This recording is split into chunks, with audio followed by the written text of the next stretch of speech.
Today we are talking about this. Yes, this is a surfboard, but more specifically, we're talking about this. This is a GoPro mount for your surfboard. So you can get shots that look like this.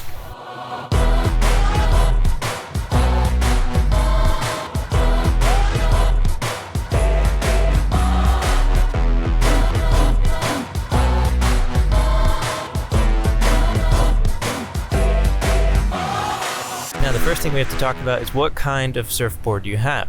If you have a hardtop surfboard, you can get a sticky mount from GoPro's website or from somewhere else, and you can stick that to your board and your GoPro should mount to that without problems. However, if you have a foam top surfboard such as this one, you will need a different kind of mount, because it says, even specifically on GoPro's website, that the sticky mount will not work for a foam top surfboard. So instead you have to get a mount that looks more like this. This mount has two pieces. It's got a top piece and a bottom piece, and they screw together in the middle through the board so that there's no chance of this thing coming off. Installation is pretty straightforward, albeit slightly painful because you have to stab a hole through the board. However, once it's on there, it's really on there and it's not going to come off. In the event that something breaks or something snaps, this kit came with a little leash for the GoPro, so that way you can tie it to the mount and you can hopefully recover the GoPro from the leash should it snap off.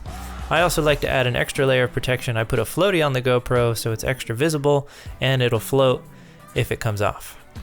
So I hope that was helpful to you. I'm not a pro surfer by any means, but when I was looking for this information, I kind of had a hard time, so I figured I would make a video to hopefully help you out if this is something you're looking at doing.